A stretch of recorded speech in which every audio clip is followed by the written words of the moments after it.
Great shot there by Tyler to take the second one. Yeah, looks in control, doesn't he? Looks smooth. I'm always impressed when I watch Tyler Styer, but particularly in the sort of last few months, feels like he's just hit that extra gear a little bit. Winning breeds more winning in this sport. It's a strange one.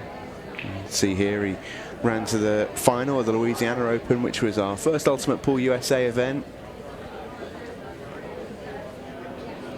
Multiple Moscone Cup team member as well for Team USA. Yeah, and something that doesn't get talked about a whole lot is that Kremlin Cup Championship. You know, that's a very international field of players over at the Kremlin Cup. So that's a very strong win for him there.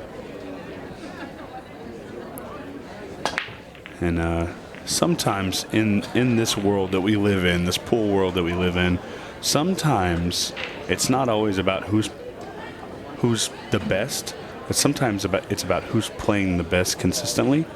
You see guys go on runs of great wins. Chris Melling is currently on a run of great wins. Yeah, he is. Tyler Styer is currently on a run of great wins. So it's exciting to think, you know, somebody else's turn could be next. And there's the talent in here. Any one of these guys could get it. Jordan Shepherd could get it. You know, you never know. Shane Thompson could get it.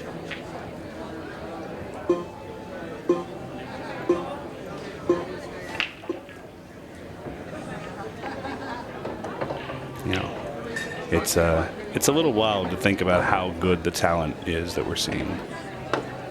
Yeah, it is, and it's a great thing. You know, the breadth of talent across the United States in particular is huge. Yeah, and it's only going to get better from here. You know, this is definitely not a one-off event. I know we have multiple events that we would like to do. No details on those yet, but definitely looking forward to the next announcement there. And you know, again, the talent there will be even better than what's here, which is a crazy thing to say, but the excitement is ramping up for Ultimate Pool USA. And guys, if you have friends that are playing in this and you want to see how they're doing, you can always go check out ultimatepoolusa.com, and that will allow you to check the brackets, see where your hometown player is, see if the guy from Arkansas is still winning, or maybe to see if your significant other is still in the tournament. Ultimate Pool USA is where you find all that information. But don't go anywhere yet, because Blake Baker is on the run trying to get over the hill of winning that first game. This is a big swing game for Blake. He has an opportunity at the table, and 2-1 is a whole lot better than 3-0. Yeah, it's one of those early swing frames, isn't it, that can be so important.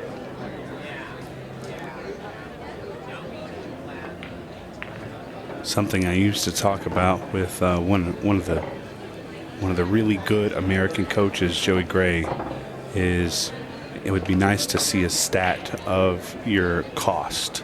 So you missed a ball in rack one, and your opponent wins that rack and breaks and runs the next one. So it would be nice to see in these longer races like this, races to 7, you know, just how many games one error cost you in a match, because again, the level of talent is so high. Alternate breaks is a little different, but it's still relevant. Well, it's one of the things that, at least culturally for me, as we're going to watch Blake Baker get himself into the match here. Important visit for Blake there. I really do like alternating breaks. I mean, nobody wants to watch a boxing match where one guy isn't allowed to punch.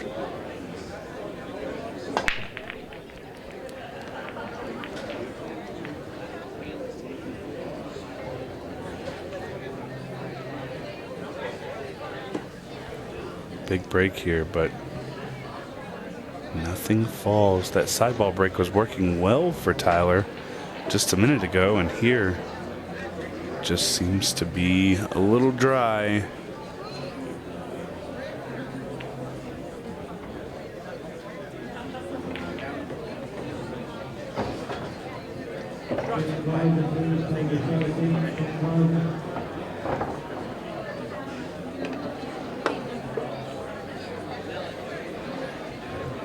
Big stretch here for Blake Baker. He has to be pretty careful with it as well. Played it well.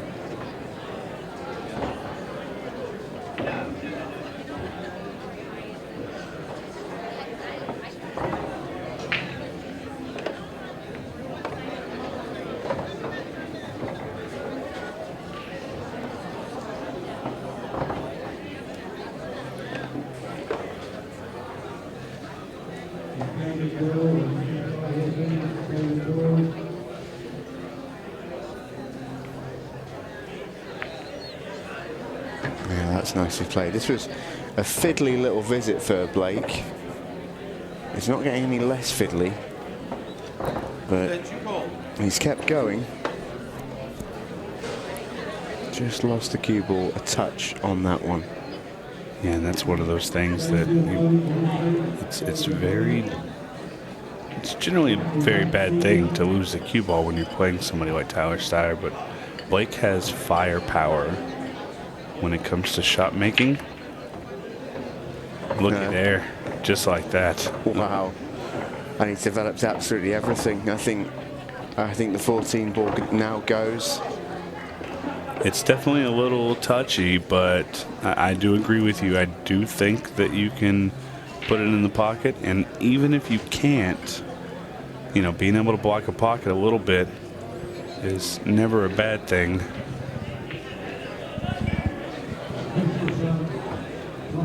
I mean, you'll know a little bit better than me here, Steve. Was he playing the treble, or do you think it was the it was a crossbang double? No, he tried a one rail crossbang. Yeah, I thought so. I just wanted to maybe give him the option of a bit of benefit of doubt. Yeah, no, that what a great shot that was. Slow down. Oh no! He's gonna have to keep on digging. So, yeah, most players play that ball with a little English and to try to promote, if they miss short, to try to promote the second rail. Oh, and that's going to be a ball in hand foul and he makes the ball for Tyler. Don't kick the man when he's down. Oh. I think he judged his lines off the wrong ball there. Yeah. Made the three beautifully. If he would have judged it for the 8 ball, that would have been great. Yeah, so he came up a little short on that one, but was able to get the double and just really had to work to make the 14 in the pocket there because of where the 7 was, and it cost him his shape.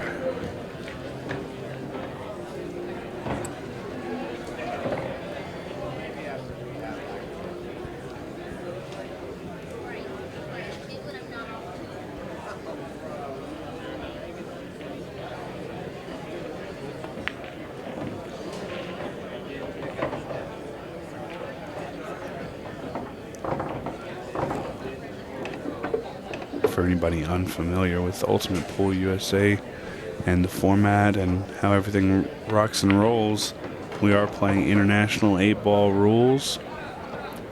Generally the same game as American 8-ball. There's just a few things that are a little different. If you're not too keen on the rules, you can always go check out the rule set. International 8-ball rules. Again, mostly just normal American 8-ball. Few subtle differences. That's what's nice about the format too, is this is the game that we all know, that we have all played before. Yeah, the differences are so marginal, aren't they? Just little tiny things. Most Americans, this is the very first game that they play is 8-ball. on a small table, as a matter of fact. So let's see if Blake can turn it around here.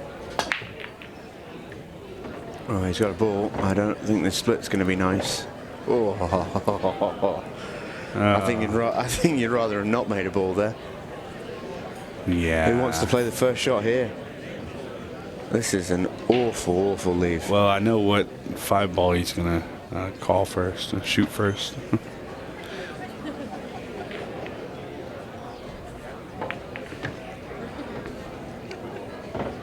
He actually did pretty well there. He moved a few balls out.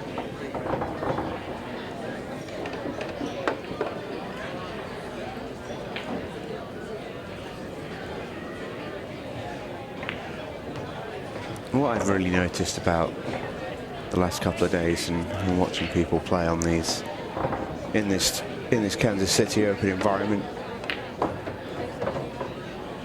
is just how incredibly aggressive everyone is playing this form of the game. We've seen so few safety shots over the course of the last couple of days. Something that me and Cleve talked about is the UK way, especially with looking at like Amy Beecham. The UK way of playing this game on the smaller tables with the smaller balls and all that is very much so a tip-tap type of game. I mean, obviously the guys and girls can play incredible shots, but it's very much more simplistic.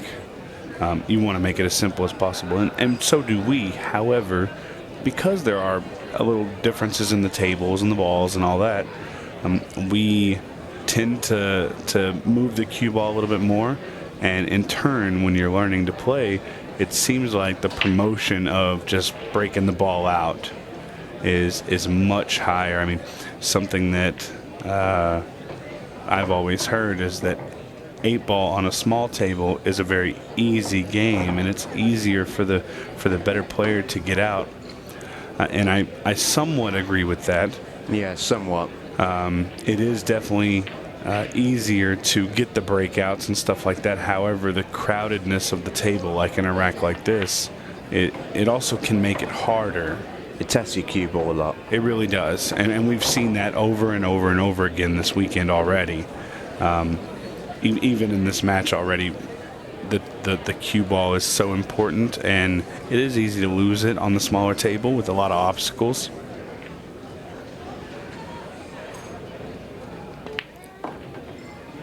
Yeah, I think most American players are going to attempt the breakout shots before they play a safety, unless they just have no opportunity at it.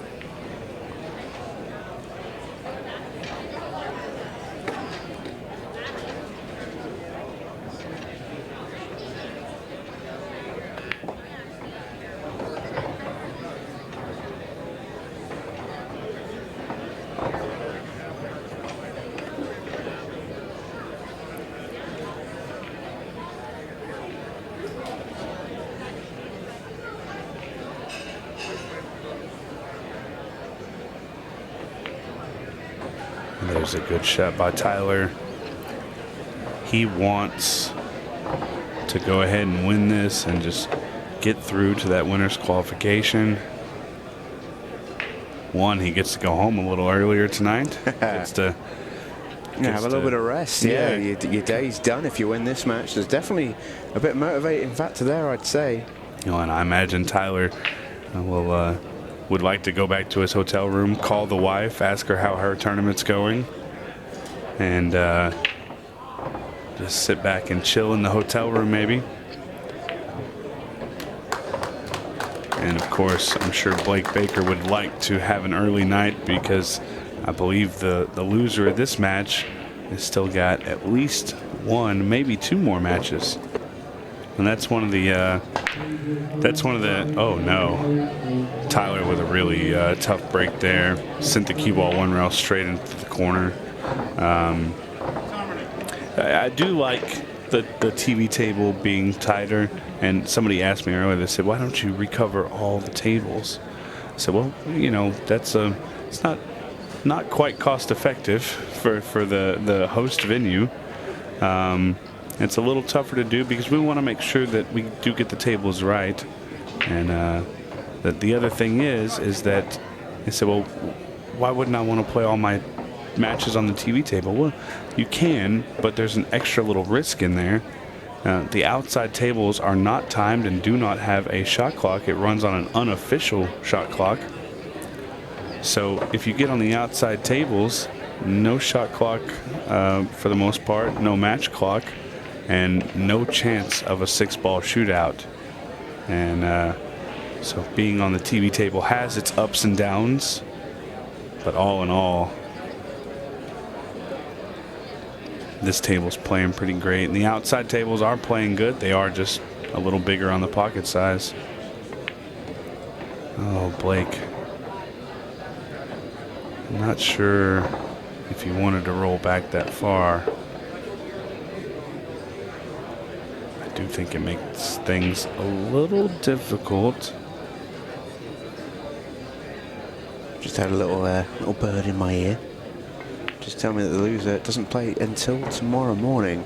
Oh, they get a little break. Okay. They do get a little break, which is nice. You know, not to be sniffed at, but I think you'll sleep sounder knowing you're in the last 32 than you will if you know you've got a loser's side match at first thing in the morning. I can tell you my plans on for the rest of the night, depending on if I win or lose, change drastically. So if I lose, I'm probably going to shower and going straight to sleep. If I win, maybe I'm gonna celebrate a little bit more. In goes the 3-ball for Blake Baker. Little loss of turn for Blake. Yeah, and this isn't a great situation for Tyler here. He has all the firepower in the world to get out of it, but in the end, you still have to execute. Yeah, the way that's come out is actually come out a really nice shot for Blake Baker. Definitely got second prize having missed that. Oh, and Tyler was really going for the safety. He wanted that cue ball back behind the 8, and I don't think he got it. So an opportunity here for Blake. Just make the 15 and have any shot on the 11, and you're good. Yeah, it just wasn't precise enough there, Tyler Styer, which is unlike him. Usually a very deliberate and measured player. He's let one slip there. Oh, what a pot. Well, there's a little bit of talk about, how these valley tables can play and all the rest of it. I don't care what table you're playing on, that went straight in the heart of the pocket. Yeah, it doesn't matter how big the pockets are if you're hitting the center of them. You're exactly right. And both of these guys have done pretty well, bar a few small mistakes. And Blake Baker seems to have a little bit of the crowd behind him. He's going to take that rack and make the score 2-4. Which shot is easier? Okay, well, they're both difficult. I might as well go down swinging. Because that safety shot there from Tyler, it's one thing to have the vision to see it, which was excellent, but the execution of it was really, really fiddly. Yeah, and this rack is important for Blake here because the swing on this rack might be the most important one. We're looking at either a 2-5 or a 3-4, and I feel like that's right in that number where if you go down 5-2, it can be a confidence breaker. And on the upside, getting within one game at any point in the match is definitely a confidence booster. Especially having started a little slow. Momentum feels like it's with Blake at the moment. And it seems like when we came back from the break, both Tyler and Blake have had kind of a slow start. But I expect they'll settle in pretty well. Unfortunately for them, either way, they're both done for the night after this. So just make it through this one.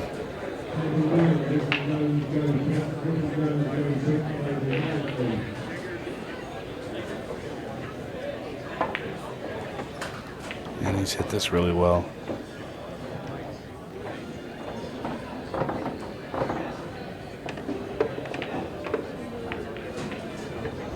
this rack is the most important for Blake as of yet.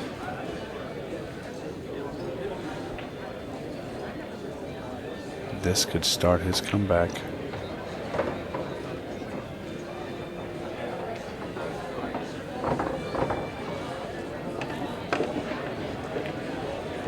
Huge swing frame in the match, and Blake Baker has won it.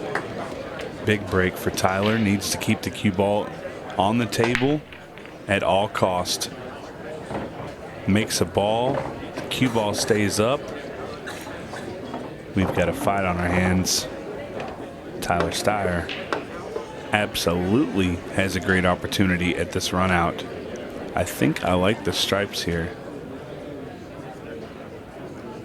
6 balls a little funny, so I do think I like the stripes with the 14 balls in a weird spot, but once you take the 12 out of the way, it changes everything.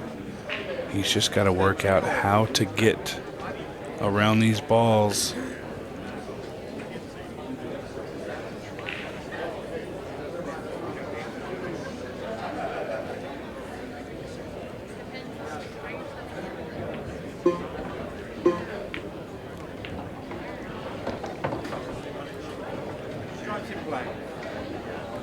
I always like it when a player tells us exactly what they're going to do. Tyler Styer shows us it's 15-2. Bumping the 14 ball into play. He's got insurance of either the 12 or the 11, maybe even the 9. Didn't need to move it by much. That's probably gone about as badly as it could have, but that's still, I don't think, a huge problem for him. I think the 14 goes up top in the top right, and it sets him up pretty well for his next shot. At that point, it's dealer's choice. It's whatever he feels comfortable with.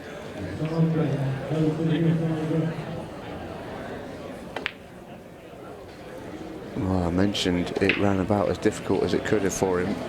I still didn't expect the miss to come. That is a surprise. Yeah. Blake Baker with a big opportunity to square things up at 4 each. And I'd like to see what happened on that shot there. Tyler not too thrilled about that one.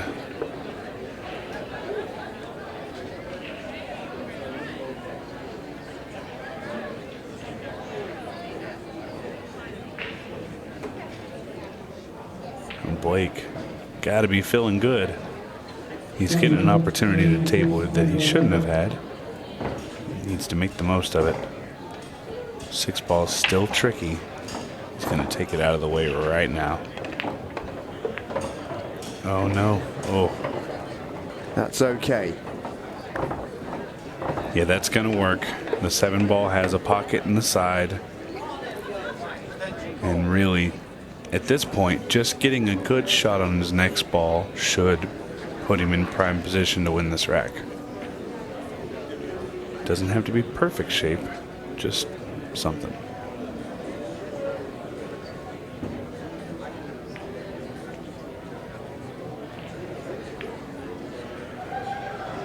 That's tidy.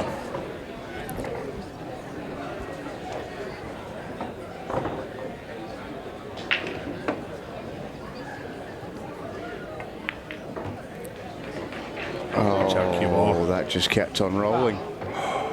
I don't think you can believe it's gone that far. And the way we started this match with a very unfortunate Blake Baker scratch, it's come back to haunt him here. Both of these guys knowing that they should not have another opportunity at the table. And it's like Christmas around here, getting gifts back and forth. That's absolutely brutal for Blake. Again, the first scratch was unlucky, and you could say that scratch was a little unlucky as well. But he knew the line he was on. Always think a good way to approach your work in situations like that is almost say, right, if I'm long or short, what happens? Obviously, in an ideal world, you're perfect. You're right in the middle, but If you're a little bit short, are you okay? Yes. If you're a little bit long, are you okay? No, you're an off. Just err on the side of caution a touch. Yeah, so I was working with somebody helping me with my game, and we like to separate the tables into green zones where it's okay if your cue ball travels that way, and red zones where we really want to stay away from those. If you played it natural, it actually goes the other way, goes towards the top of the table. So you had to have a little draw on it, and whenever you're drawing on a shot like that, you feel like you almost have to cue through the ball, and that naturally plays the shot that little bit harder, especially on these American tables. Playing that little dabby, little touchy shot is so difficult. Yeah. Well, and I've done it a bazillion times. You know that shot has an opportunity to scratch. You know the line, and you still just don't get enough on the ball, or you get too much. Key frame that one. It was a chance for Blake to level it, but he's got the opportunity here in this 9th frame of the match to try and get back within one.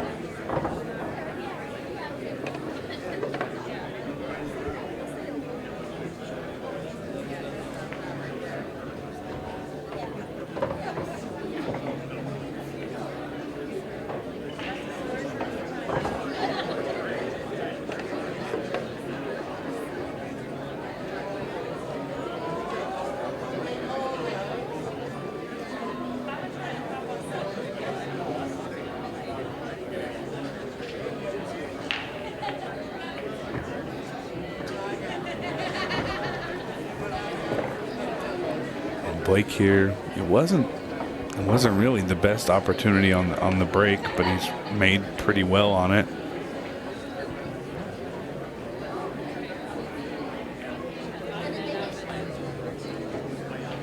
I'm not sure what his plan here is. Yeah, the 14 is an awkward ball. The 11 ball is just tough enough of a shot that I don't really want to take it on and try and get precision shape.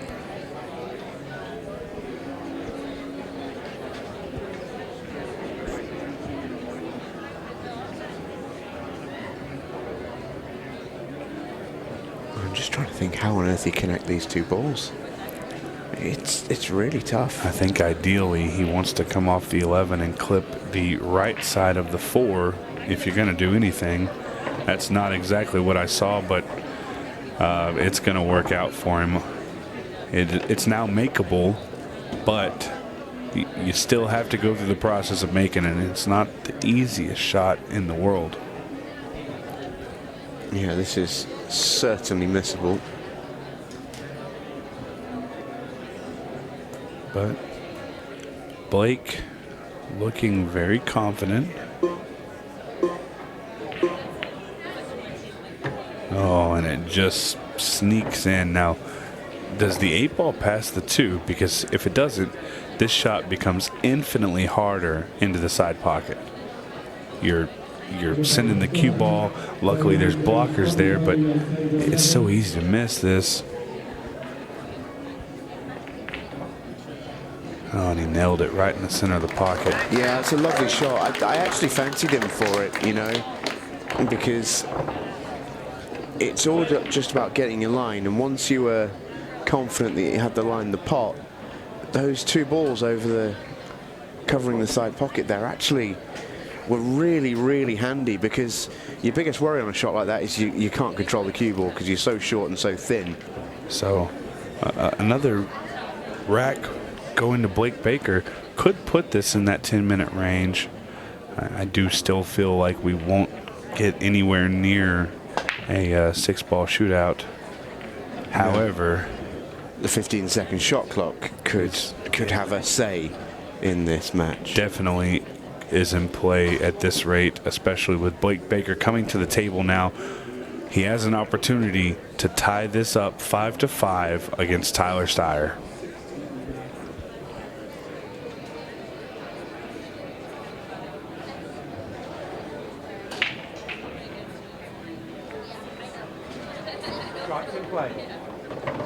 That's a great opening shot. Getting to the 13 ball.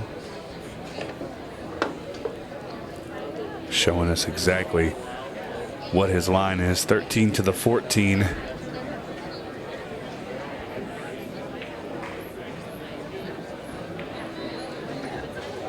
He's definitely done that well.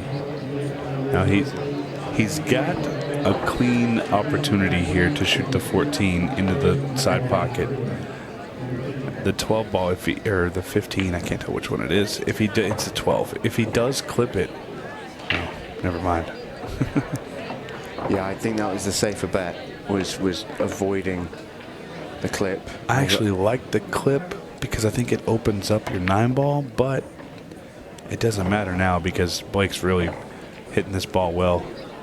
Yeah, he's starting to move more confidently, isn't he? Yeah. As this match wears on. The movement around the table, the confidence, you can see it coming out. He's very stone-faced, which is perfectly okay. And all in all, he looks comfortable.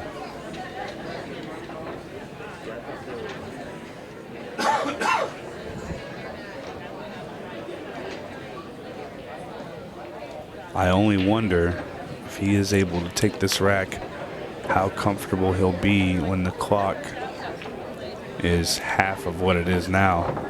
Well, a 4-time junior speed champion. You'd hope he wouldn't mind a 15-second shot clock too much. Although that junior crown might have been a little while ago for Blake. Well, it's not even that. Being able to run balls quickly on an open table with no opponent, that's one thing. But having to make a quick decision in a very competitive game against one of the best there is, that is 100% a different scenario. You can be fast, but there's no opponent in speed pool, just the clock. It's a great way of looking at it. He is looking at the top left corner here. He's going to bank it one rail through the 1 and the 2. Does it promote? Oh, watch out, 8 ball. Well, what a way to lose the frame. In reality, I'm going to put it to you that that's not the end of the world for Blake Baker. It's definitely a glass half full take, but I do like it and I do agree with you. I'm full of glass half full takes. I've never seen an empty glass in my life.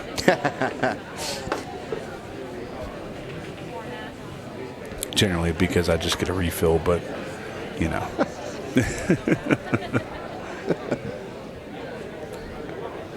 Big first shot here on the 13 for Blake. Uses a friendly little nudge from the 6. That's well calculated. Yeah, a little help from the 6 never hurts.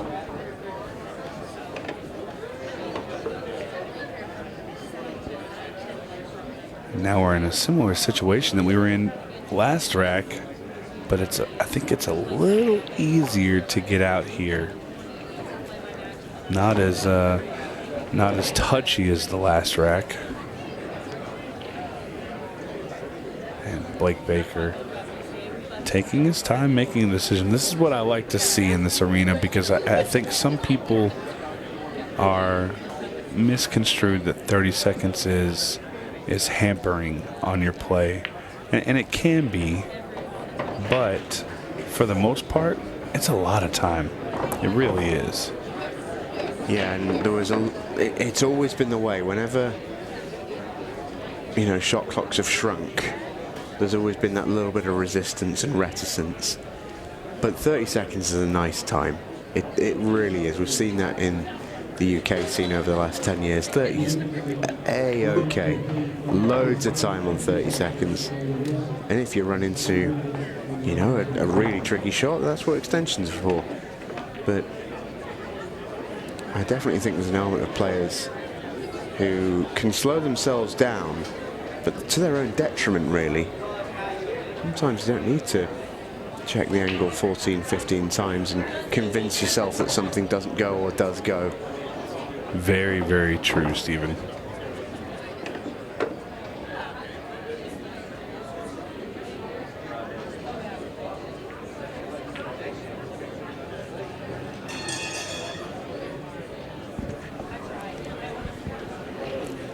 And this 12 ball here is an important shot for Blake. Don't want to overdo it or underdo it on the shape. Just get there, and it's not terrible.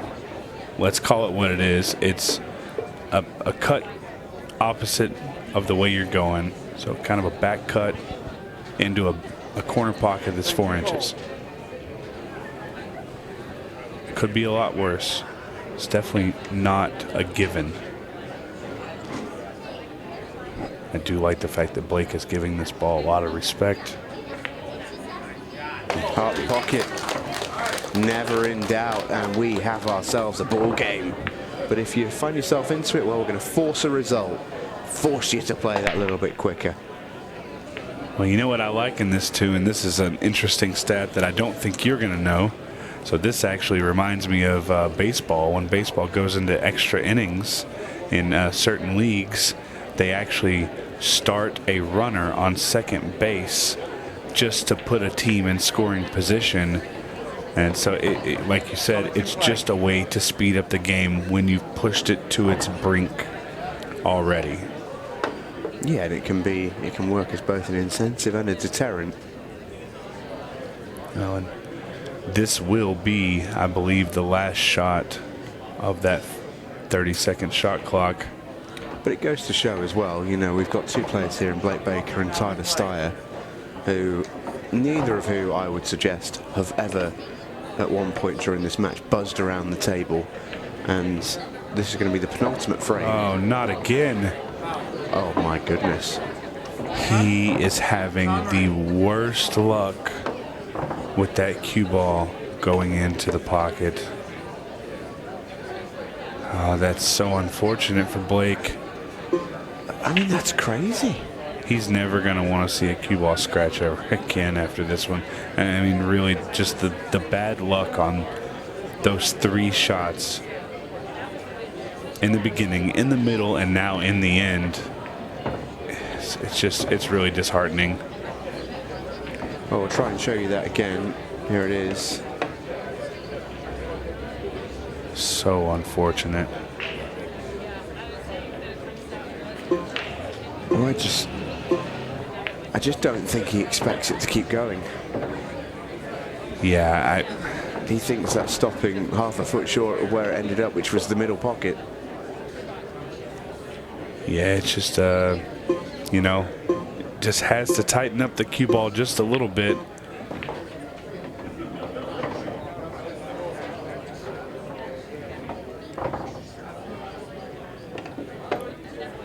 Tyler Styer making sure. Only needs this rack.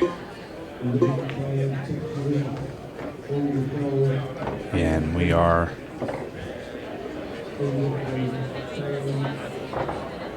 well into the 15-second shot clock, but it's not going to matter here. Tyler's very comfortable and just 3 balls away from sending Blake Baker back to the hotel room for the night, but on a sour note, as he'll be going to the losers bracket.